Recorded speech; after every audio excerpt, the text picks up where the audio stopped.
చూపించమని చెప్పా. నడిపించే నాయకుడు లేకపోతే జనులు పాడైపోతారు. హల్లెలూయా. కాపర్ లేని జనులు పాడైపోతారు.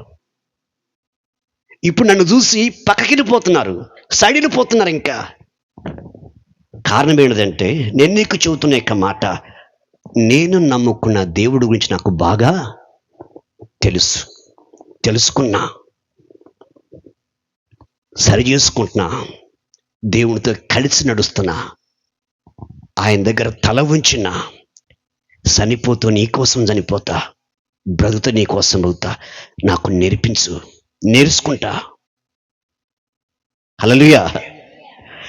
ఏ మంచితనము లేని నన్ను ప్రేమించిన దేవుడు నేనేం చేయాలి?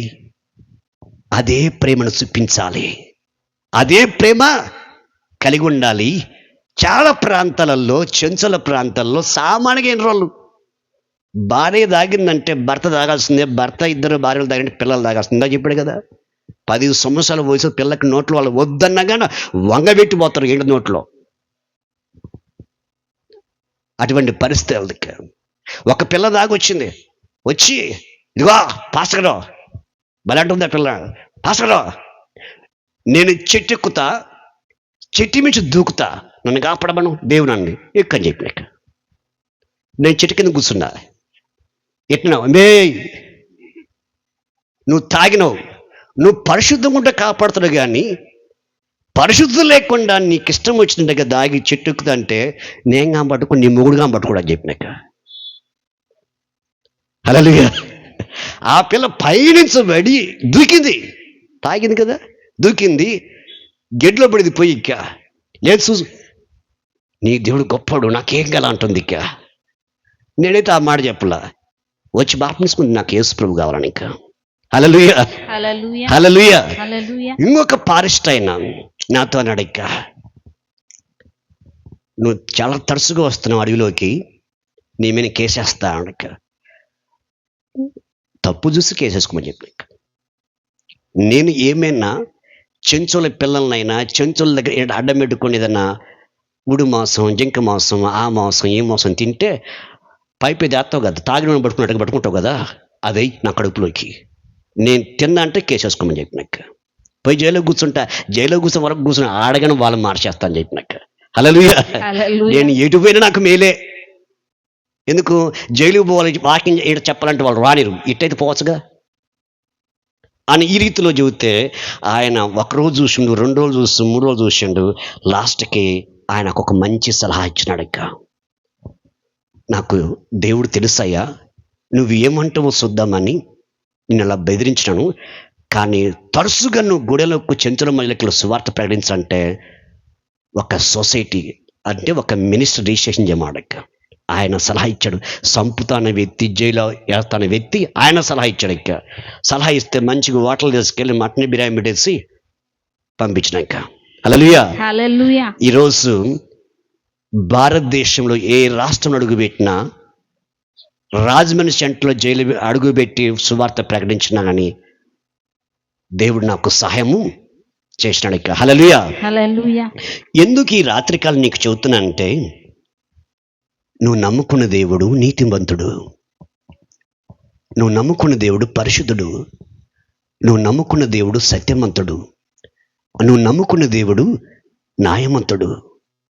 హల్లెలూయా. దేవుడనే పదానికి అర్థం,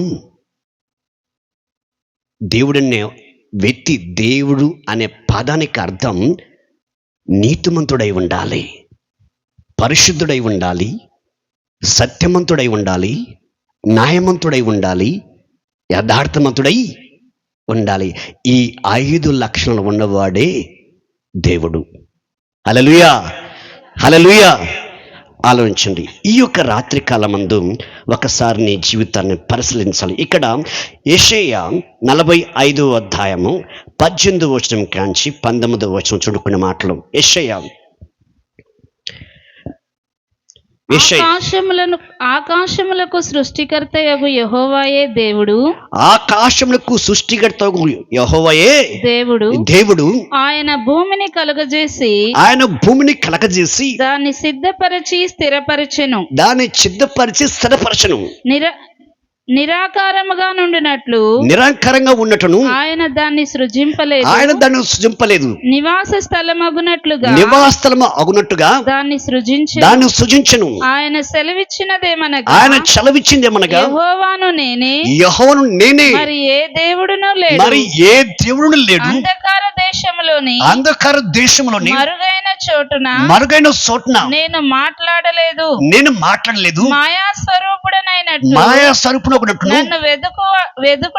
నన్ను వెదకుడని యాకోబు సంతానముతో నేను చెప్పలేదు.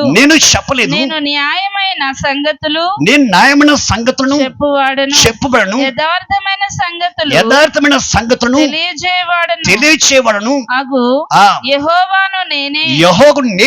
కూడి రండి జనములలో తప్పించుకుని వారలారా దగ్గరకు వచ్చి కూడుకొనండి.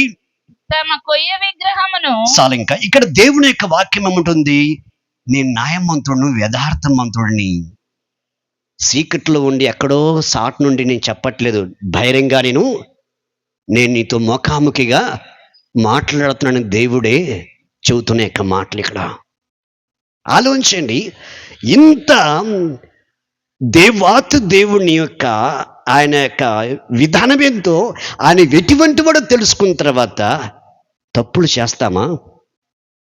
తప్పుడికి అమ్ముడు పోతామా? అబద్ధాలకు అమ్ముడు పోతామా? డబ్బులకు అమ్ముడు పోతామా? ఆలోచించండి. ఇదే రీతిగా ఒకసారి గుంటూరు నుంచి ఒక సేవకుడు వచ్చినాడు. అప్పుడు పాక ఉంది మన కొత్త స్థలంలో. ఆ రోజు నేను ఎక్కడ ఉన్నాను, స్వప్న ఉంది. ఆయన వచ్చినాడు. పాస్టర్ గారు ఉండమ్మా అంటే, లేడయ్యా వేరే చోట మీరేమంటే మేము పాస్టర్ అని చెప్పాడు. కుడి చేసి కూసబెట్టింది. మంచిలు ఇస్తుంది. మంచిలు ఇచ్చట పక్కకు ఉన్న ఆ పాకలోంచి తేలు ఆయన ముందే పడింది. ఇక ఓమ్మో అని లేచి నిక్కిలు వేయండి. ఇక ఏందమ్మా ఇంత కష్టమా మీకు? మీ పాస్టర్ గారు చెప్పు, నాతో చేయగలిగితే నా మాట వింటే మందిరం కట్టిస్తా. ఇక్కడ ఉన్న ఎంతమంది సేవకులు ఉన్నారో ఆయనతో పాటు వాళ్ళందరికీ ప్రతి నెల 50,000 ఇస్తానన్నట ఆయనక. హల్లెలూయా. మందిరం కట్టిస్తా. ఇంకా ఎంత విస్తారంగా ఆయన సేవ వెళ్తుంటాడో ప్రతి చోట మందిరం కడతాను, మీకు జీతాలు ఇస్తా అంటే స్వప్న చెప్పిందంట. ఆయన అలా అమ్ముడు పోయే వ్యక్తి కాదు. లేకపోయినా నీళ్ళు దాగి బతుకు దేవుడు స్వార్థ చేస్తాడు అని చెప్పినట్టుగా అమ్మడు వెళ్ళిపోయాడు. ఇక హల్లెలూయా.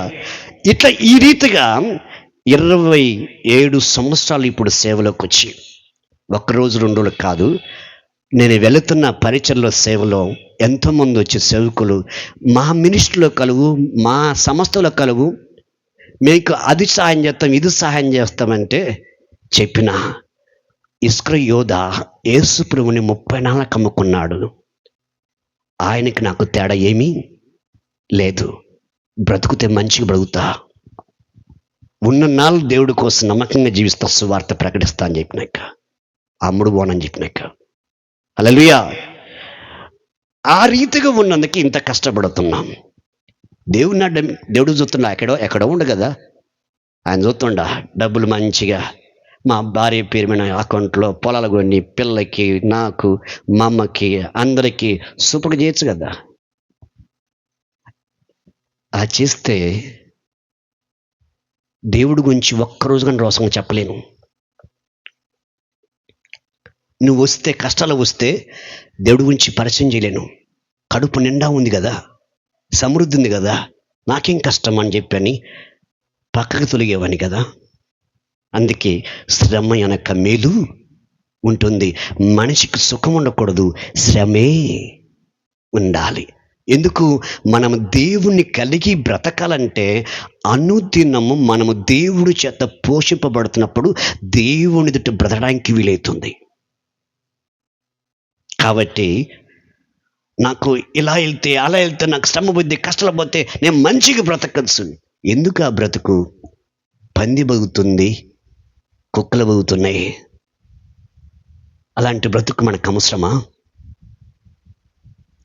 నువ్వు నమ్ముకున్న దేవుడు నమ్మకమైన వాడు. నువ్వు నమ్మినా నమ్మకపోయినా నిన్ను నమ్మినాడైనా. తెలుసానికి నువ్వు మంచివాడు కావని, నువ్వు మంచి దానికి కావని తెలిసి ఆయన భూమినికి దిగి వచ్చి నీకు ప్రతిగా నీ పాపానికి నువ్వు అనుభవించాలి శిక్ష. కానీ ఆయన తీసుకున్నాడు నీకు ప్రతిగా. తీసుకొని ఆయన శాంతి, సమాధానం, నెమ్మది, సంతోషం మనకిచ్చాడు. ఆయన మనశ్రమ తీసుకొని ఇదిగో సిలువు పైన భూమికి ఆకాశానికి మధ్యలో సిలువు పైన వేలాడినాడైనాక. హల్లెలూయా. అటువంటి దేవుణ్ణి అమ్ముకున్నావంటే, అటువంటి దేవుని పక్కకి పెట్టి ఎవరో పిలిచారు, ఏదో చేశారు, రామ బోవ పాశం అంటే ఏంది కథ? ఎందుకు ఈ బ్రతుకు? ఎలా తెచ్చినా రేపు తెచ్చిన రకం పోతావు. జాగ్రత్త. నిన్ను ప్రకటిస్తున్న దేవుడు నీ కళ్ళు ఇచ్చినాడు. కళ్ళు ఇచ్చిన దేవుడు చూడక మానడు. చెవులు ఇచ్చిన దేవుడు వినక మానడు. కాళ్ళు ఇచ్చిన దేవుడు ఒకరోజు నీ ముందుకి వస్తాడు, లెక్కలు అడుగుతాడు. దేవుడు కయ్యంతో అంటున్నాడు, కయ్యను నీ తమ్ముడు ఎక్కడా? తమ్ముడు గురించి అడుగుతుంది. ఎవరిని అని అడుగుతున్నాడు. నేను అడగడా?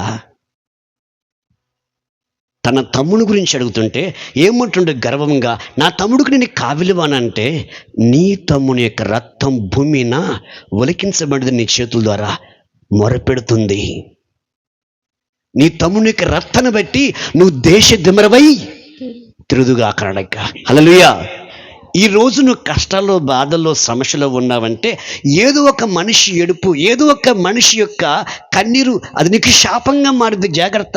ఎబేలు యొక్క ప్రార్థన కయ్యను దేశదమరగా మార్చింది కదా. నువ్వు చేసే పని, నువ్వు మాటల ప్రతి విధానం, నడుస్తున్న విధానము దేవుడు నిన్ను చూస్తున్నాడు. నువ్వు దేవుడికి లెక్క చెప్పుకోవాలి నువ్వు పలికే ప్రతి మాట గురించి.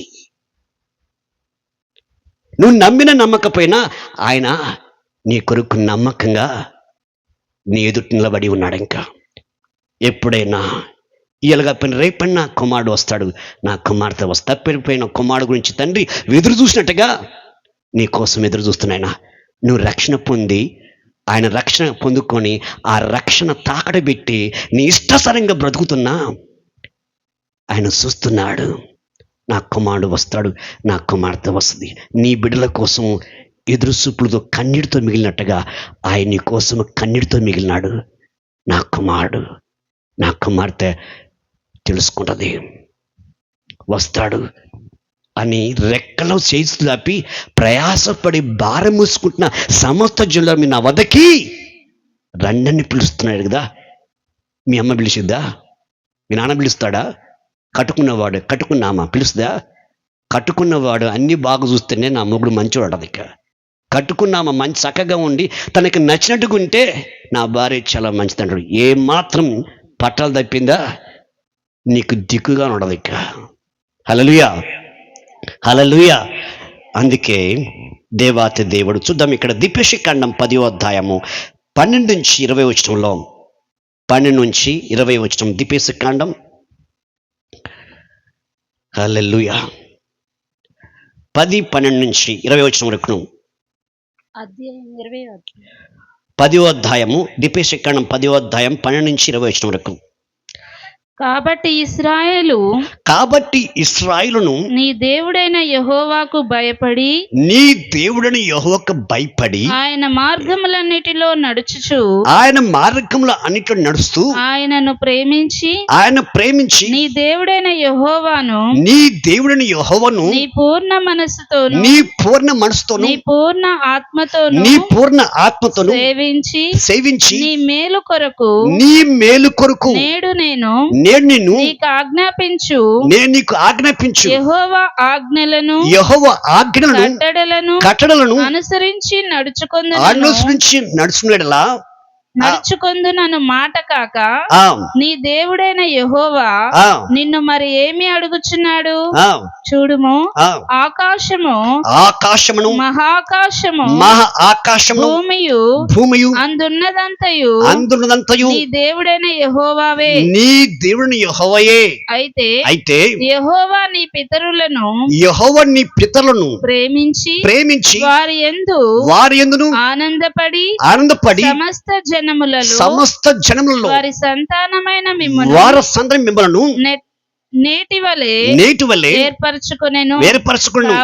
కాబట్టి మీరు సున్నతి లేని మీరు సున్నతి మీ లేని హృదయమునకు మీ హృదయమునకును సున్నతి చేసుకొని ఆ, ఇక మీదట ఆ, ముష్కరులు కాకుండుడి. మురుషుకలు కాకుండా ఏలైనగా నీ దేవుడైన యెహోవా మీ దేవుడని యెహోవా పరమదేవుడును ఏ దేవుడంట? పరమదేవుడును మీ దేవుడని యెహోవా పరమ దేవుడును పరమ ప్రభువునై పరమ ప్రభువునై ఉన్నాడు. ఆయనే మహాదేవుడు, ఆయనే మహాదేవుడు, పరాక్రమవంతుడు, పరాక్రమవంతుడును, భయంకరుడైన దేవుడు. ఆయన నరుల ముఖమును లక్ష్య పెట్టని వాడు, లంచం పుచ్చుకొనని వాడు, లంచం పుచ్చుకొని వాడు.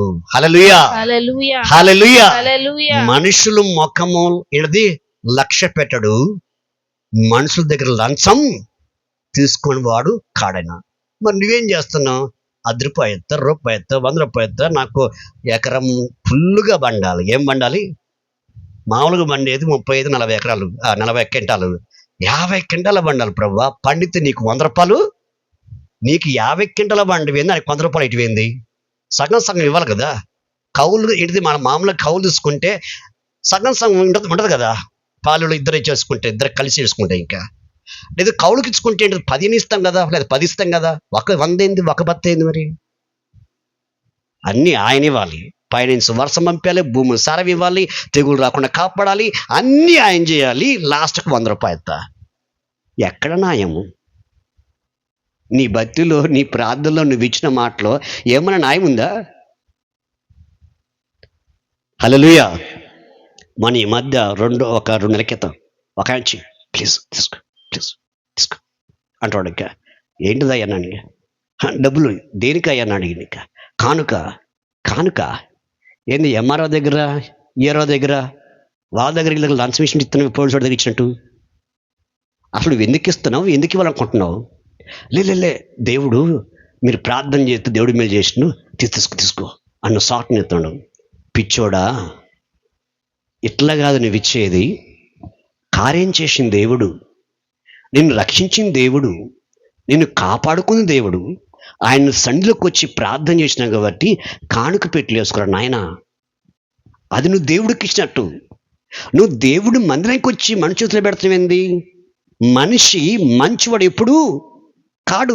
ఏదో ఒక క్షణంలో డబ్బుకి మారిపోతాడు. ఇస్కరి యోధ 12 మంది శిష్యుల్లో యోధ మారిపోయాడు కదా. నువ్వు మందిరానికి వచ్చినావు కదా, ఏదో నువ్వు అనుకున్నావు, ఏదో ఇక్కడ జరిగింది, వేసుకుని మందిరం నాకే నువ్వు ఇచ్చేది ఏంది? చాలామంది పాస్టర్ని ఏం చేస్తారంటే, వాళ్ళు మంచోలే కానీ నమ్మినోలే అందరికి కన్నా. ఒక ఆయన డబ్బులు చేతులు పెట్టి 10 మంది అక్కడ ఉండరు, వాళ్ళ ముందు అనో నీకిచ్చా ఎవరు? ఆ పక్కన వాళ్ళు చూసి వాళ్ళు వినటానికి మాట్లాడుతుండు. ఒక పాస చేతిలో కానుక పెట్టి. ఏంటిది నీ భక్తి? ఇది అన్ని జనుల్లో జరిగిద్ది. నేను నమ్ముకున్నది రోషంగల దేవుడు అని చెప్పిన, నీ వైపు నుంచి నాకు రాకపోయినా పనివాడు జీతానికి పాత్రుడు. ఏ పక్క నుంచి దేవుడు దారి చేస్తాడు. ఇంకా పక్కకు నువ్వు అని చెప్పినాక ఇచ్చేసినమ్మడు ఎనికి ఇచ్చేసినాక వెళ్ళిపో. ఇలాంటి ఎప్పుడు తప్పుడు పనులు చేద్దని చెప్పిన. దేవుడికి వచ్చి కానపీట్లు వేసుకో. లేదు ఇవ్వాలనుకుంటున్నావా, అది నీ కుడి చేత చేస్తుంది, ఎడం చేతికి అది నీకు మేలు జరగంటే ఈ రీతిలో దేవుని మొక్కు అని చెప్పినాక ఇంకెళ్ళిపోయినాడు. ఇంకా తన మాట ఎవరు వింటారు కదా పాస్లో కొంతమంది కదా, అట్లాంటి వ్యక్తులకు ఇచ్చుకోవచ్చు. ఆయన పొగడతలు పొడించుకోవచ్చు. చాలామంది పొగుడుతారు, అలా పొగడకూడదు. ఇచ్చిన వ్యక్తికి అతడికి దేవుడు సందుకు వచ్చిండు, దేవుడు మొరపెట్టినాడు, దేవుడు కార్యం చేసినాడు, అతను నువ్వు పొగిడేది కార్యం చేసింది ఆయన కదా. అడిగింది ఆయన, కార్యం చేసింది ఆయన. మధ్యలో నువ్వెవడివి మనిషిని పొగుడుతున్నావు? అలాంటి పనులు ఎప్పుడు చేయకూడదు. అది నువ్వు నమ్మిన దేవుడి గురించి తెలుసుకునే ప్రయత్నము చేయాలి తప్ప దేవుడి కోసం ఎలా బ్రతకాలా, దేవుడి కోసం ఎలా జీవించాలా, నేను నమ్ముకున్న దేవుడు ఎటువంటి వాడా తెలుసుకొని ఆ రీతిగా అనుదినము అనుక్షణము ఆయన రూపులోకి మనం మార్చబడాలి. ఆయన రూపులోకి మార్చబడాలి. ఒకప్పుడు మనం పశువులాగా ఉన్నాం, ఒకప్పుడు మనం నచ్చినట్టుగా మనకు తోచినట్టుగా జీవించినాం. కానీ ఇప్పుడు ఏం చెల్లిస్తున్నా, నువ్వు నమ్ముకున్న దేవుడు ఆకాశాన్ని భూమిని సృజించిన దేవుడైనా సృష్టికర్త. ఆయన నీతి గలవాడు, పరిశుద్ధుడు, సత్యవంతుడు, న్యాయవంతుడు, యథార్థవంతుడు. అటువంటి దేవుని ఎదుట ఆయన ఈ లోకానికి వచ్చి తన గురించి నీకు పరిచయం చేసుకుని నీ పాపానికి ఆయన తీసుకొని ఆయన శాంతి నీకు ఇచ్చి నీ పక్షం నిలబడి ఆయన వెల చెల్లించిన ప్రాణమిచ్చి రక్షించిన దేవుడికి నువ్వు ప్రాణమిచ్చి బదుడువై ఉన్నావు. ఆటలాడుకోకూడదు దేవుడితో. ఆటలాడితే భూమి మీద బ్రతుకు లేదు. ఆటలాడితే మరొక్కసారి కష్టం వచ్చినప్పుడు దేవుడు ఆయన కాపాడమంటే నీ మాటగానే వినడు ఆయనక. మన పక్కన మన స్నేహితుడు నీకు ఆ వ్యక్తికి చిన్న తేడా వస్తే ఇంకా రెండోసారి నేను నమ్మడు కదా, నమ్మడు. నా గతంలో ఏదో తెలియక చేశానా నమ్మడు మనిషి కదా. నీకు నీ స్నేహితుడు చిన్న మాట తేడా వస్తే పలకడు కదా. నీ ఇంటి దరిదాపు రాడు, నువ్వు ఏ కార్యక్రమం చేస్తున్నా పిలిచినా రాడు కదా. దేవుడు అంతకంటే ఎక్కువగా రోషం గలవాడైనా పిలిస్తే వస్తాడంతే. మర్యాదిస్తే నీకు మర్యాదిస్తాడు, లోబడితే నీ మాటకి విధి చూపించి కార్యాలు శ్రేష్ఠుని గెలిపిస్తాడు ఆయనక్క. ఎందుకు? ఆయన ఈ లోకాన్ని జయించినాడు. ఆయన ఎందుకు నిలబెడితే ఈ లోకాన్ని నువ్వు జయిస్తావు. ఆయన లేకపోతే నువ్వు ఓడిపోతావు. జాగ్రత్త. ఈ లోకాన్ని జయించిన దేవుడు నీతో ఉంటేనే నీ పాపంలోంచి గెలుస్తావు. నీ అవినీతించి దేవుడిని గెలిపిస్తాడు, విడిపిస్తాడు. తల వెత్తుకునే రీతిలో నేను బ్రతికిస్తాడైనా. ఆయన లేకపోతే నేను బ్రతుదంటే అబద్ధాలు, దాంట్లో ఎంత మాత్రము నిజము కాదు. అందుకే యోహాను సువార్త 15వ అధ్యాయంలో చూడండి కొన్ని మాటలు. యోహాను సువార్త 15వ అధ్యాయం మొదటి నుంచి ఒక మాట చూడండి. నేను నిజమైన ద్రాక్షవల్లిని, నేను నిజమైన ద్రాక్షవల్లిని, నా తండ్రి వ్యవసాయకుడు, నా తండ్రి వ్యవసాయకుడును, నాలో ఫలింపని ప్రతి తీగను, నాలో ఫలింపని ప్రతి తీగను ఆయన తీసి పారవేయును. ఫలించు ప్రతి తీగె మరి ఎక్కువగా ఫలింపవలని దానిలోని పనికిరాని తీగలను తీసివేయును. నేను మీతో చెప్పిన మాటలను బట్టి మీరిప్పుడు పవిత్రులై ఉన్నారు. నాయందు నిలిచి ఉండుడి. మీయందు నేను నిలిచి ఉందును. తీగె ద్రాక్షావళిలో నిలిచి ఉంటేనే కానీ తనంతట తానే ఎలాగ ఫలింపదో అలాగే నాయందు నిలిచి ఉంటేనే కానీ మీరును ఫలింపరు. హల్లెలూయా, హల్లెలూయా. దేవుని యందు నువ్వు నిలిస్తే ఫలిస్తావు. దేవుడు లేకుండా బ్రతుకుదంటే బ్రతుకు లేదు. నీకు బ్రతుకు లేదు. ఉన్న ఇలువు ఉన్న పరుగు తీసుకొని తలదించుకొని బ్రతకాలి, ఏడుస్తూ బ్రతకాలి.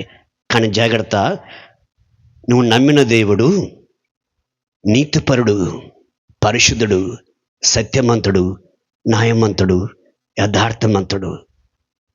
శాతనైతే నీ వల్ల కాకపోతే బ్రతము దేవుని సహాయం అడుగు. నా వల్ల కావట్లేదు ప్రభాని, నాకు సహాయం చేయి. నీలాగా బ్రతక నాకు ఆశ ఉంది, నీతో కలిసి నడవలు నాకుంది, నాకు సహాయం చేయి అని దేవుణ్ణి అడిగితే దేవుడు తన చేయి పట్టుకుని నడిపిస్తాడు. నువ్వు పట్టుకుంటే లాగేసుకుంటావు, నీ ఇష్టానికి లాగేసుకుంటావు. ఆయన పట్టుకుంటే నువ్వు లాక్కోవటానికి కుదరదు ఇంకా. హల్లెలూయా. చిన్న పిల్లవాడు అమ్మ చేయబట్టుకుంటే నాన్న చేయబట్టుకుంటే బోట్ల రగలన పడిపోతుంది, ఎందుకంటే వాడు పట్టుకుండు కాబట్టి. అదే తల్లి పట్టుకుంటే తండ్రి పట్టుకుంటే వాడు కింద పడుతున్నప్పుడు చెయ్యి పైకి లాగి పట్టుకుంటారు కదా.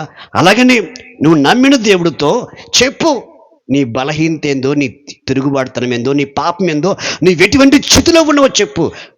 అయ్యా, నన్ను నమ్మి నా కోసం ప్రాణం ఇచ్చినావు, నీ రక్షణవి నాకు ఇచ్చినావు, కానీ నాకు నువ్వు ఇచ్చిన రక్షణ నేను కాపాడుకోలేకపోతున్నాను. ఎన్నోసార్లు నీ ఎదుట నేను అబద్ధాలాడినాను, దొంగతనాలు చేసినాను, పాపాలు చేసినాను, నాకు నచ్చినట్టుగా బ్రతికినాను. నేను నీ కోసం జీవించిన నా చేత కావట్లేదు, నాకు సహాయం చేయి. నేను నీ కోసం బ్రతక, నాకు ఆశ ఉంది, సహాయం చేయమని నీ చేయందిస్తే ఆయన నీ చేయబట్టుకుంటాడు. తిరిగి ఆయన వచ్చి తీసుకెళ్ళేంత వరకు నువ్వు ఈ లోకములో ఏ మురుకంటకుండా దేవుడు నిన్ను కాపాడుకుంటాడైన. హల్లెలూయా, హల్లెలూయా, హల్లెలూయా. ఇదే రీతిగా బైబిల్లో ఆది కాండంలో ఎబేలును కయ్యూను దేవుడు సంధికి వచ్చినారు. ఇంత ఇలువ తెలుసు వాళ్ళకి. ఎవరికి తెలుసు? ఈ ఎబేలుకి కయ్యూనుకు తెలుసు. నేను పైన చెప్పిన మాటలన్నీ తెలుసు వాళ్ళకి. దేవుడు సంధికి హేబేలు తన గొర్రెల మందలోంచి కొవ్విన గొర్రెపిల్లను తీసుకొచ్చి దేవునికి అర్పించినాడు. ఎందుకు? దేవుడికి నాకు మధ్యలో పాపం ఉందని, గొర్రెపిల్ల రత్తన పెట్టి నాకు ఇమ్ముతని, అది ఉపశాంతి నిమిత్తంగా అని చెప్పని గొర్రెపిల్లను తీసుకొచ్చి దేవుని తన తప్పులు ఒప్పుకొని గొర్రెపిల్లను నడిపించినాడు. దేవుడికి తనకు మధ్యన పాపం తొలగించబడి తన ప్రార్థన దేవుడు విన్నాడు. కానీ కయ్యూను తన పొలం పంటలో వచ్చి ఆ పంట తీసుకొచ్చి దేవుడి సొల్లు అంటున్నాడు, నా కాడ ఉన్నది ఇదే, నీకు ఇస్తున్నా, నువ్వు క్షమిస్తావో క్షమించవో అది నీ ఇష్టం అని తనకు నచ్చినట్టుగా గర్వముగా తన హృదయంలో ఆ భావంతో దేవుడి సొల్లు తను అర్పించి ప్రార్థన చేసి వెళ్తుంటే తన ప్రార్థనలో దేవుడు అంగీకరించలేదు, తన అర్పణ తీసుకోలేదు. ఇక చూడండి, ఆ మాట ఒక్క మాట రాయబడి ఉంది చూడండి. ఒక్క మాట 4వ అధ్యాయం 4వ వచనం కాంచి ఒక్క మాట చూడండి. హేబేలు కూడా తన మందలో తొలుచూలున పుట్టిన వాటిలో క్రొవ్విన వాటిని కొన్ని తెచ్చెను. యెహోవా హేబేలును అతని అర్పణను లక్ష్యపెట్టెను, కయ్యోనును అతని అర్పణను ఆయన లక్ష్యపెట్టలేదు. కాబట్టి కయ్యోనుకు మిక్కిలి కోపం వచ్చి అతడు తన ముఖము చిన్నబుచ్చుకొనగా, యెహోవా కయ్యోనుతో నీకు కోపమేలా? ముఖము చిన్నబుచ్చుకొని ఉన్నావేమి? నీవు సత్క్రియ చేసిన ఎడల తల ఎత్తుకొనవా? సత్క్రియ చేయని ఎడల వాకిట పాపము పొంచి ఉండును. హల్లెలూయా. ఇక్కడ ఏమంటున్నాడు దేవుడు? హేబేలును ఈ కయ్యూను అర్పించిన అర్పణలో దేవుని ఎదుట ఆయన భూమి ఆకాశం పట్టణజలంతో గొప్ప దేవుడని ఆ విలువ తెలిసి భయపడి దేవుని ఎదుట దేవుడికి తనకు మధ్య ఉన్న పాపము నిమిత్తంగా పశ్చాత్తపడి దేవుడితో సమాధాన పడ్డాడు. దేవుని సమాధానం తన మీదకి వచ్చింది. కానీ కయ్యూను దేవుడితో సమాధాన పడలా. దేవుడి పైన తిరగబట్టడం తన హృదయంలో తన మనస్సాక్షిలో దేవుని యొక్క కోపం తన మీదకి వచ్చింది. ఆ సమాధానం రాకపోవటం వలన సమాధానం లేనివాడుగా బయటికి వెళ్తూ ముఖం ఇకారం చేసుకువెళ్తున్నప్పుడు దేవుడు పలకరించిన. ఎందుకంటే తప్పు తెలుసుకుంటాడని పలకరించినాడు. కయ్యూను, ఎందుకు నా సన్నిధిలోంచి నువ్వు ముఖం ఇకరం చేసుకుని వెళ్తున్నావు అంటే సమాధానం లేదు. మళ్ళీ మాట్లాడుతున్నాడు, కయ్యూను ఎందుకు ముఖం ఇకరం చేసుకుని వెళ్తున్నావంటే పలకలేదు. కానీ దేవుడు చెబుతున్నాడు, కయ్యూను నువ్వు నా ఎదుట సత్య ప్రవర్తన కలిగిన ఏంటది ఉంటే తలనెత్తుకుందువు కదా. సత్య ప్రవర్తన నీకు లేకపోవటం వలన ఇదిగో నీ హృదయకు వాకెట్టిన పాపం పొంచి ఉన్నది అన్నడక. హల్లెలూయా. ఇంత విలువ తెలిసి ఇంత అర్థమయ్యి దేవుని మొక్కే విషయంలో నిర్లక్ష్యం చేసినాడు, అలక్ష్యం చేసినాడు, అవిధేయత కలిగి ప్రవర్తించినాడు. తను దేవుని ఎదుట సరిగ్గా మొరపెట్టక సరిగ్గా ప్రవర్తించకపోవటం వలన, తన ప్రవర్తనలో సత్యక్రియలు లేకపోవటం వలన పాపము తన్ని పొంచి ఉన్నాడక. చూడండి కింద మాట, ఇంకొక మాట చూడండి కింద మాట. నీ ఎడల దానికి వాంఛ కలుగును. ఎవరికి? పాపమునకు. పాపం. నీ ఎడల దానికి వాంఛ కలుగును, నీవు దానిని ఏలుదువని. నీవు దాని ఏలుదువనెను. హల్లెలూయా, హల్లెలూయా.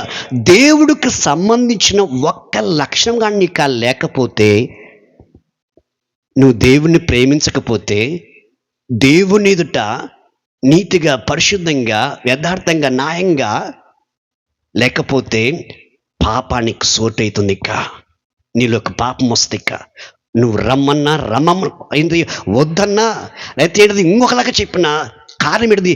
దానికి సంబంధించిన లక్షణాలు ఉన్నాయి కాబట్టి అది ఆటోమేటిక్గా నీ హృదయంలోకి వస్తుంది. ఎందుకు? నిన్ను బట్టి దానికి వాంఛ కలిగింది. దాన్ని నువ్వు ఏడదు. నువ్వెంతగా పరిశుద్ధంగా బ్రతకాలన్నా, నువ్వెంత మంచిగా ఉండాలన్నా కుదరదు. ఎందుకంటే నువ్వెక్కడైనా పోయి దాగి ఈ ఊరు అక్కడ ఇంకొక ఊరు పోయినా అది నీ ఎమ్మటే వస్తుంది. ఇక నీకు అనేకమైన ఆలోచన పుట్టుస్తుంది. నీ హృదయాన్ని, మనస్సాక్షిని, ఊహల్ని, తలంపుల్ని, నీ దేహాన్ని పాడు చేసి వాడుకొని నీలో ఉన్న బలాన్ని పిప్పి చేసి వాడుకొని పక్కగా నొక్కింది. ఇక జాగ్రత్త. ఎందుకు? ఇక్కడ కయ్యోను జీవితంలో దేవుడితో సమాధానం లేదు. ఇంత ఇలువు తెలిసిన వాడు, ఇంత అర్థమైన వాడు, ఆయన ఆకాశం భూమి పట్టణజాల. ఎందుకు? ఈయనకి ఎలా తెలుసు? అవ్వ ఆదాము దేవుని ఎదుట నిలబడి ఉన్నారు, దేవుడితో కలిసిన వాళ్ళు, దేవుడితో కలిసి ఆ పక్క చెయ్యి ఈ పక్క చేయబట్టి నడిచిన వాళ్ళు. అవ్వ ఆదాము దేవుడితో మాట్లాడిన వాళ్ళు, దేవుడితో నడిచిన వాళ్ళు, దేవుడు చూసిన వాళ్ళు. ఇలా తెలియకూడదా? తెలుసు. తెలిసి దేవుణ్ణి నిర్లక్ష్యం చేసినాడు, అలక్ష్యం చేసినాడు, భయంకరమైన శాపానికి గురైనాడు. ఇంకా హల్లెలూయా. అటువంటి పరిస్థితుల్లో నువ్వు ఉండవమో చూసుకో. నువ్వు నమ్మిన దేవుడి గురించి నువ్వు నమ్మకంగా లేకపోతే కయ్యోనుకు జరిగిన పరిస్థితి నీకు జరగదని గ్యారంటీ ఏంటిది? ఇవ్వగలవా? ఇలాగనే ఒక కుటుంబం వచ్చింది. అయ్యా, మా కోళ్ళకి విడాకులు ఇస్తామన్నాక. ఏమైందమ్మా అన్నాక, నీ కొడుకు కాకుండా ఎవరితో సంబంధం? అభిప్రాయ అట్ట కాదయ్యాను. మొగుడు కానీ అదే మాట అండిక.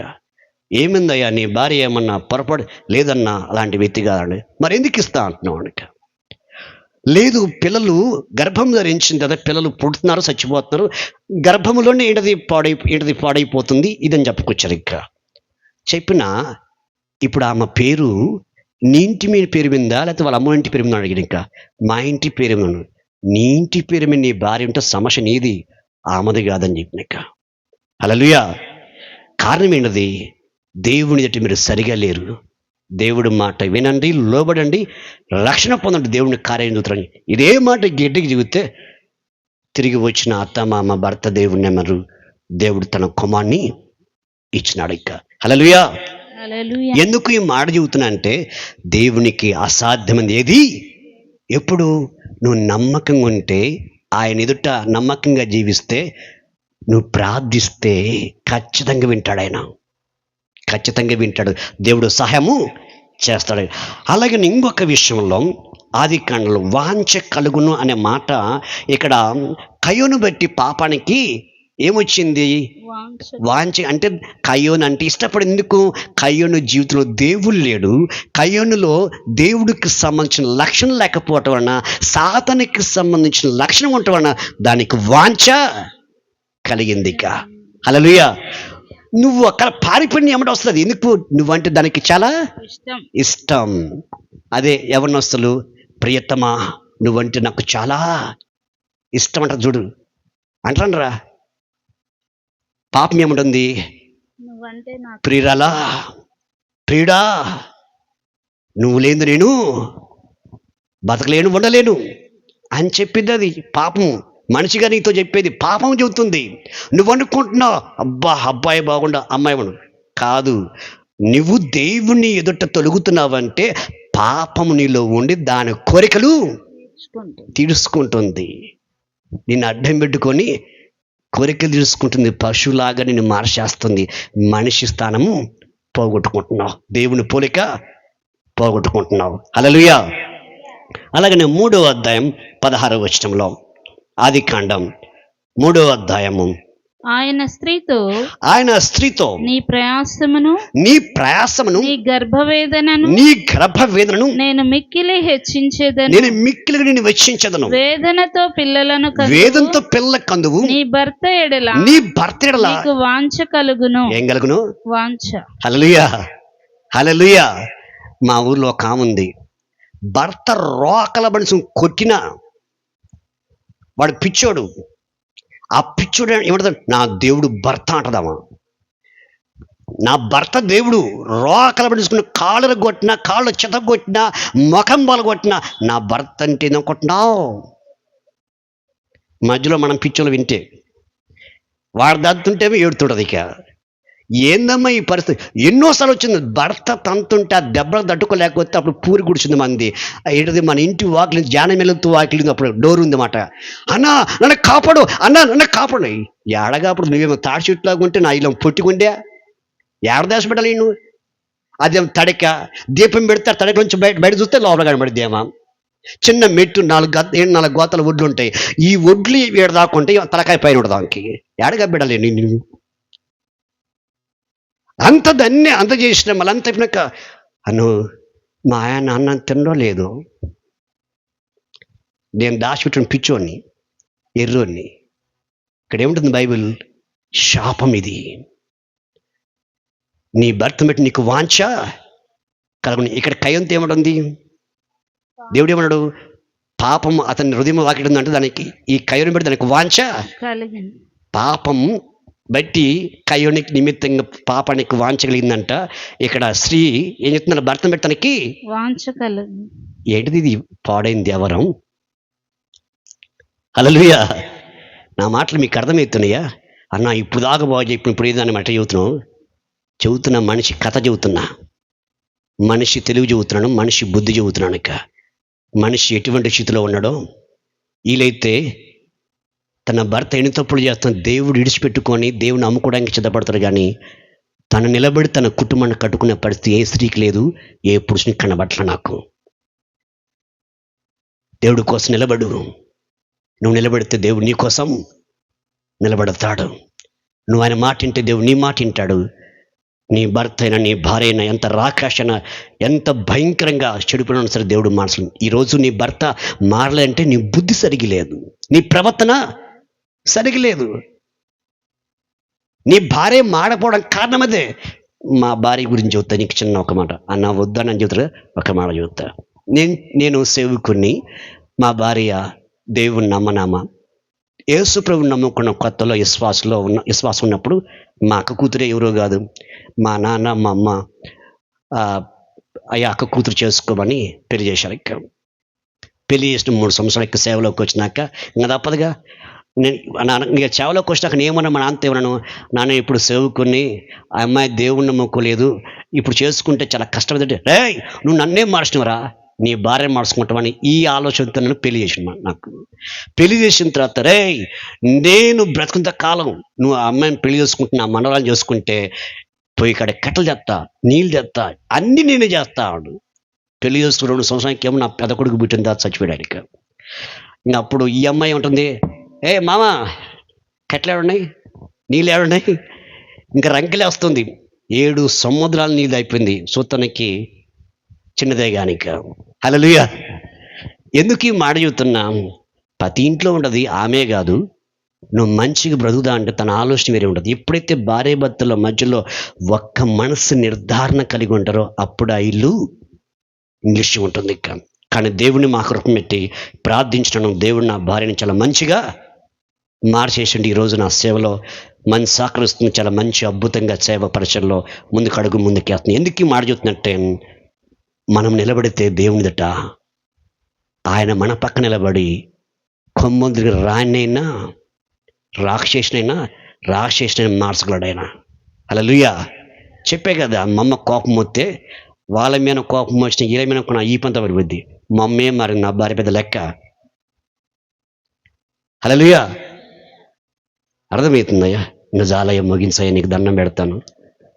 మాకు 3 రోజులు నిద్రలేదయ్యా. నేను ఎప్పుడు వెళ్ళదా ఈరోజు నీ వాక్యం అయ్యా, ఇంకా చాలు నీకు దండం పెడతాయా. ఇదిగో నెక్స్ట్ నేను మీటింగ్లో సంవత్సరం పెట్టాలంటే నువ్వు త్వరగా ముగించు. హల్లెలూయా. ప్లీజ్ ఇంకా కొంచెం, ఇంకా మొదటి నుంచి విన్నాం, ఇంక తోక కొంచెం ఉంది మాట. ఆ తోక అర్థమైతే మొత్తం అర్థమైపోయింది. చూడు ఇక్కడ దేవుని యొక్క మాట, మనిషిని బట్టి పాపానికి వాంఛ కలిగింది, అలాగే పురుషుని బట్టి స్త్రీకి వాంఛ కలిగింది. కారణం ఏంటిది? నమ్మిన దేవుడికి నమ్మకంగా లేకపోవటం వలన. నమ్మిన దేవుడు తగ్గట్టుగా మనిషి నిలవనందుకు వచ్చింది ఈ పాపానికి సోటైంది. దేవుడు వచ్చి నివాసం చేస్తా అంటే, దేవుడు వచ్చి నేను నడిపిస్తా అంటే, దేవుడితో నడవకపోవటం వల్ల, దేవుడి మాట వినకపోవటం వల్ల, దేవునికి సంబంధించిన లక్షణాలు లేకపోవటం వలన పాపానికి సోటైంది. ఇక ఇదే రీతిగా ఒకరోజు ఒక ఇంటికి వెళ్ళి ప్రార్థన పిలిచారు నన్ను. అన్నా నువ్వు రా ఆడాడు. ఏంటను అసలు నువ్వు రా, మా ఇద్దరికి పెద్ద సమస్య అయింది, పెద్ద గొడవైంది, నువ్వేం చెబితే ఇంక అదే ఇంకా అన్నాడు. పోగానే ఆ పిల్లోడంట, ఈడు చూడు ఇది నా ముక్కు కాదు, ఇది నా చెవు కాదు అంటుండ. ఆ ముగ్గుడు అంటుండు, ఏందయ్యా వాడు చిన్నోడయ్యా, ఇంకా నెల 2 నెలలుగా రాలేదు, పెద్ద ఎక్కుంది, అన్నీ నీ ముక్కే వస్తాయి, నీ చెవులు వస్తాయి, నీ కళ్ళు అన్నీ నీయే వస్తాయి. కాదు కాదు, నా రంగు వేరుంది, ఈ రంగు వేరు ఉంది, ఈ నాకు బొట్ల, నువ్వు చెప్పు ఈ పిల్లకి డాక్టర్ ఇచ్చేస్తా ఆటోడిక.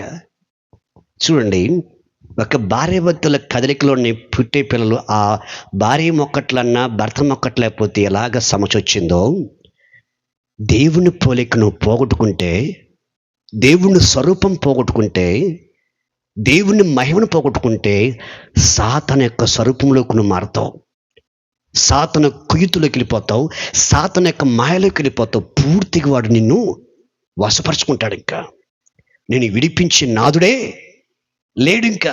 హల్లెలూయా. సాతానుని వశపరుచుకుంటే ఏముంటుంది నీలో చూద్దాం ఆ మాట. కానీ మత్తయి సువార్తలో 15వ అధ్యాయం మొదటి నుంచి ఇక్కడ ఒక మాట చూడండి. మత్తయి సువార్త 15వ అధ్యాయము మొదటి నుంచి. ఆ సమయమున యెరూషలేము నుండి శాస్త్రులను పరిసయ్యులను యేసునొద్దకు వచ్చి నీ శిష్యులు చేతులు కడుక్కొనకుండా భోజనము చేయుచున్నారే, వారెందు నిమిత్తము పెద్దల యొక్క పారంపర్యమును అతిక్రమిస్తున్నారు అడిగిరి. అందుకైన మీరును మీ పారంపర్యం నిమిత్తమును దేవుని ఆజ్ఞను ఎందుకు అతిక్రమించుచున్నారు? తల్లిదండ్రులను గణపరచుమనియు తండ్రినైనను తల్లినైనను దూషించువాడు తప్పక మరణం పొందవలననియు దేవుడు సెలవిచ్చెను. మీరైతే ఒకడు తన తండ్రినైనను తల్లినైనను చూచి నా వలన నీకేది ప్రయోజనమగునో అది దేవార్పితమని చెప్పిన ఎడల అతడు తన తండ్రినైనను తల్లినైనను గణపరచనక్కర్లేదని చెప్పుచున్నారు. మీరు మీ పారంపర్య నిమిత్తమై దేవుని వాక్యమును నిరర్ధకము చేయుచున్నారు. దేవుని యొక్క వాక్యం నిరర్ధకం చేయుతున్నారు. వేషధారులారా, ఈ ప్రజలు తమ పెదవులతో నన్ను గణపరచుదురు గాని వారి హృదయము నాకు దూరముగా ఉన్నది. మనుషులు కల్పించిన పద్ధతులను దైవోపదేశములని బోధిస్తూ వారు నన్ను వ్యర్థముగా ఆరాధిస్తున్నారు. హల్లెలూయా. ఇక్కడ దేవుణ్ణి కలిగి ఉన్న నువ్వు ఏం చేయాలి? నీకు తల్లిదండ్రులు, నీ మొగుడికి సంబంధించిన తల్లిదండ్రులు కాదు, లేదు మొగుడికి సంబంధించిన తల్లిదండ్రులు, భార్యకి సంబంధించిన తల్లిదండ్రులు కాదు. ఎక్కడిది? ఇక్కడ బైబిల్ ఏమంటుంది? నీ తల్లిదండ్రులను నువ్వు సన్మానించకపోతే నువ్వు దేవుని నమ్మిన నరకం పోతావు. జాగ్రత్త. నీ ప్రార్థన దేవుడు వినడు. నువ్వు అనుకుంటున్నావు, భ్రమలో ఉన్నావు, ఎవరినో ఊహించుకొని ఊహల్లో ఉన్నావు, ఎవరినో ఎడది పోల్చుకుంటున్నావు, ఎవరు భక్తితో నువ్వు పూసుకుంటున్నావు. జాగ్రత్త. నువ్వుగా దేవుని మొక్కు. అప్పుడు అర్థమైంది నీ ఇలివేందో, నీ పరిస్థితిందో, నువ్వెలా ఉన్నావు. నీకు నువ్వు సడుచుకుంటే కాదు, దేవుడు మెచ్చుకోవాలని నీ భక్తిని. నువ్వు నీ తండ్రిని నీ తల్లిని సన్మానించకపోతే దేవుని యొక్క వాక్యాన్ని నిర్లక్ష్యం చేస్తున్నావు. వేషధారి అంటున్నాడు దేవుడుక. హల్లెలూయా. నీ తల్లినైనా నీ తండ్రినైనా ఎలా ప్రేమిస్తావో నీ భర్త వైపును కానీ తన తల్లిని తన తండ్రిని ప్రేమించాలి. ప్రేమించకపోతే నువ్వు నమ్మి ప్రయోజనం లేదు, సత్య నరకం పోతావు. జాగ్రత్త అంటున్నాడు. ఇది దేవుడిని హెచ్చరిస్తున్నాడు. జాగ్రత్త. నువ్వు వేషధారివి కాకుండా దేవుడి బిడ్డగా నువ్వు బ్రతకాలంటే మనుషులు కల్పించిన దైవోపదేశమని అటువంటి వాటిని అనుసరించి నిలవద్దు. ఎందుకు? నువ్వు నమ్మిన దేవుడు నీతిపరుడు. నువ్వు నమ్మిన దేవుడు పరిశుద్ధుడు, సత్యమంతుడు, న్యాయమంతుడు, ఆయన యథార్థమంతుడు. నిజముగా నువ్వు ఆయన ప్రేమిస్తే నీ ఇంటికి చెందిన వారిని ప్రేమించు. నీ ఇరుగు పొరుగు వారిని ఎలా ప్రేమిస్తున్నావో దేవుడు నీకు అప్పగించిన నీ తల్లిని, నీ తండ్రిని, నీ అత్తమామని, నీకు సంబంధించిన వారందరినీ ప్రేమించు. దేవుడు నమ్మి నీకు వారిని అప్పగించిండు బాధ్యతగా. నీ బాధ్యతను వెత్తేసి దేవుడా అంటే 6 దినాలు పని చేయమండు, 7వ దినం నా సంధికరమట కదా పని చెప్పిన దేవుడు. పని చేయకుండా దేవుడు అప్పగించిన బాధలు వెత్తేసి దేవుడు ఎంతో గొప్పడు, దేవుడు ఎంతో మంచిడు ఎవడు చెప్పమన్నాడు? నువ్వు చెబుతా ఆయన సంతోషపడతాడా? నువ్వు నిలబడు దేవుడి కోసం, అప్పుడు చెప్పు, దేవుడు సంతోషిస్తాడు. ఆయన గురించి తెలుసుకో, బ్రతుకు, దేవుడు ఆనందిస్తాడు. ఆయన కోసం నిలబడు. నిలబడకపోతే, చేతకపోతే దేవుని సహాయం అడుగు. దేవుడు నీకు సహాయం చేసి నీ ద్వారా అనేకులకు నేను ఆశీర్వాదకరంగా మారుస్తాడు నువ్వు నిలబడితే. ఇక హల్లెలూయా, హల్లెలూయా. ఈ రీతిగా దేవుని యొక్క వాక్యము సాక్ష్యం. ఈ రీతిగా లేకపోతే అసలు నీ హృదయం ఎలా ఉందో చూద్దాం. ఇక్కడ కింది మాట చదవాలమ్మక. కింది మాటలు, ఈ ప్రజలు తమ పెదవులతో నన్ను గనపరచుదురు గాని వారి హృదయము నాకు దూరముగా ఉన్నది. మనుషులు కల్పించిన పద్ధతులు దైవోపదేశములని బోధించుచు వారు నన్ను వ్యర్థముగా ఆరాధించుచున్నారు అని యెషయా మిమ్మును గూర్చి ప్రవచించిన మాట సరియే తో చెప్పి. హల్లెలూయా. ఆల్రెడీ యేసు ప్రభు ఈ లోకానికి రాకమునిపే యెషయా యొక్క ప్రవక్త ద్వారా అప్పుడు ఎప్పుడో దాదాపు యేసు ప్రభు రాకమునుపు అంటే దాదాపు 2000 సంవత్సరాల అవతల పలికిన మాట ఈరోజు మన జీవితాలలో జరుగుతుంది. ఎందుకు? దేవుడి మాట మనం వినందుకు, దేవుడికి లోబడినందుకు, దేవుని చిత్తం సరంగా మనం జీవించినందుకు. ఆయన అంటున్నాడు, ఈ ప్రజలు పెదములతో నన్ను కనపరుస్తున్నారు, వారి హృదయం నాకు దూరముగా ఉన్నది అన్నాడు దేవుడికి. ఆలోచించండి. అలాగనే మార్కు సువార్తలు 2 చూడండి. ఇక్కడ ఒక మాట చదవద్దామా? ఇక్కడ ఒక మాట రాయబడి ఉంది. యేసు ప్రభు ఒక ఇంట్లో వాక్యం బోధిస్తా ఉన్నాడు. ఇక వాక్యం బోధిస్తుంటే పశువాయగలవాడు ఒక వ్యక్తి ఉంటే ఆ వ్యక్తి 4 చేత మొయ్యబడి యేసు ప్రభు ఉన్న స్థలానికి వచ్చాడన్నమాట. ఇక కానీ యేసు ప్రభు ఉన్న ఇక ఇంట్లో జనం ఆ ఇల్లంతా నిండిపోవటం వలన ఆ వ్యక్తిని యేసు ప్రభు దగ్గరికి తీసుకోలేకపోయారు. ఇంకా కానీ ఆ ఇల్లు వెక్కి ఆ నడికొప్పు అంటే పెంకులు తీసి యేసు ప్రభు ఎదుట ఆ పశువైగలవన్నీ దించినారు. ఇంకా దించినప్పుడు యేసు ప్రభు అంటుండు, నా కుమారుడా, నీ పాపములు క్షమించబడ్డాయి అనక. అక్కడ చాలా మంది ఉన్నారన్నమాట. కొంతమంది శాస్త్రులుగా ఉన్నారు. ఇక శాస్త్రులు అనే మాట అర్థం ఏంటంటే ధర్మశాస్త్రం గురించి గుణంగా తెలుసుకున్నవారు. అదే కాదు, ఆ దేశం యొక్క ఏంటిది రాజ్యాంగాల గురించి కానీ మనకు బాగా తెలుసు. ఈ అన్ని తెలిసిన వారి గురించి శాస్త్రులు అంటారు వాళ్ళు. ఇక అటువంటి వారు యేసు ప్రభు ఈ మాట చెప్పగానే ఏమంటున్నారంటే, ఏందినా దేవదూషణ చేస్తున్నాడు, దేవుడు కదా మనిషి పాపములు క్షమించేది, ఏనేంది మనిషి పాపములు క్షమించిన అని అంటున్నాడని చెప్పేసి అక్కడ చాలా మంది మాట్లాడుతున్నప్పుడు యేసు ప్రభు వాళ్ళ యొక్క హృదయ ఆంతర్యమెరిగిన దేవుడు అంటున్నాడు, మనిషి కుమారుడికి పాపములు క్షమించుటకు అధికారము కలదు. నీ పాపములు క్షమించబడమని చెప్పడం సులభమా, నీ పరుపునెత్తుకొని లేచి నడవమని చెప్పడం సులభమా అని చెప్పని అక్కడ వాళ్ళతో అన్నప్పుడు అక్కడ వాళ్ళ దగ్గర నుంచి సమాధానం రాలేదు. ఎమ్మటే యేసు ప్రభు అంటాడు, లేచి నీ పరుపెత్తుకొని నడవమన్నాడు. ఇంకా హల్లెలూయా. తరాల నుంచి వస్తున్న ఈ పాపం అనే యొక్క పరువు ఏంటిది, ఆ పరుపు నుంచి దిగో ఈ వ్యక్తిని నడిపించాడు దేవుడిగా. ఆలోచించండి.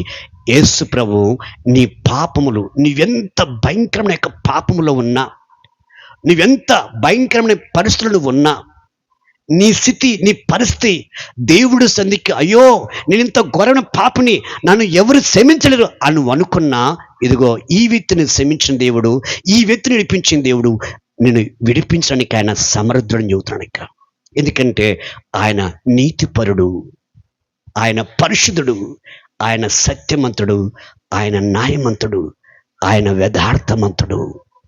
దేవుడైన పదానికి ఈ 5 లక్షలను ఉన్నవాడే దేవుడు. ఈ 5 లక్షలు లేని వాడు దేవుడు ఎంత మాత్రము కాదు. హల్లెలూయా, హల్లెలూయా. అటువంటి దేవుడి దగ్గరికి వస్తే నీ పరిస్థితి అది ఏదైనా సరే విడిపించగలడు ఆయన. అటువంటి దేవుడు ఈ లోకానికి ఒకే ఒక్క దేవుడు, ఆయనే యేసు ప్రభు. నువ్వు నమ్ము, నమ్మకపో, ఇది సత్యం. ఈరోజు దేవుని యొక్క ఆయన ప్రతినిధిగా నేను నీకు అందిస్తున్నాను. ఇక నమ్ముతావా, నరకం తప్పించుకుంటావు. నమ్మకపోతావా, నీ కర్మానికి నీవే బాధ్యుడివి. దానికి దేవుడు కాదు, ఒక సేవకుడు కాదు, నీ ఇంట్లో వాళ్ళ కాదు, నీ కులపోల కాదు, నీ స్నేహితులు ఎంత మాత్రము కాదు.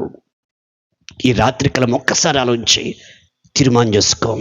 యేసు ప్రభు ఆల్రెడీ గతంలో ఆదిలోనే అవ్వ ఆదాము దేవుడు మాట వినకపోవటం వలన ఆది కాండం కాంచి 8వ అధ్యాయం వరకు ఆ ప్రజలు చేసిన తప్పులకి ఆయన ఒక పత్రం రాశాడు. ఒక పత్రం రాశాడు. ఎందుకంటే నువ్వు నా మాట వినకపోవటం వలన ఆజ్ఞ అతిక్రమమే పాపం అని దేవుడు ఒక పత్రం రాసినాడు. మనిషికి దేవుడికి మధ్యలో, ఇదిగో నువ్వు పాపివి అని ఒక పత్రం రాశాడు.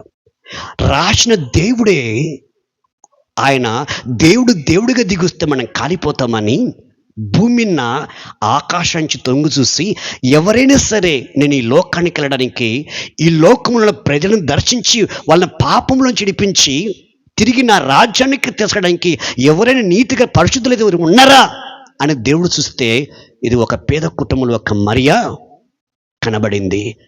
ఆ అమ్మని తన పని కొరకు వాడుకున్నాడు. ఈ లోకానికి, సృష్టిలో ఉన్న ప్రతి మనిషిని ఇడిపించడానికి, రక్షించడానికి ఆమెను వాడుకున్నాడు. ఈరోజు మమ్మల్ని సేవకి ఎలా వాడుకున్నాడో ఆ కాలంలో యేసు ప్రభు దేవాదేవుడు ఈ లోకానికి యేసు ప్రభు రావడానికి మరియమ్మని ఆయన పని కొరకు వాడుకున్నాడు.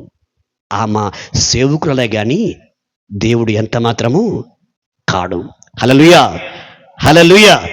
ఆమె గర్భమును ధరించి తిరిగి లోకానికి వచ్చిన యేసు ప్రభు చూద్దాం. కొలస్సీ పత్రిక 2వ అధ్యాయం 13వ వచనం కాంచి ముగింపు అవుతుంది. ఇక చూడండి, కొలస్సీ పత్రిక 2వ అధ్యాయం 13వ వచనం కాంచి 15వ వచనం చూడు ఒక మాట. కొలస్సీ పత్రిక 2వ అధ్యాయం 13వ వచనం, దేవునికి మనిషికి మధ్యలో మరియు అపరాధముల వలనను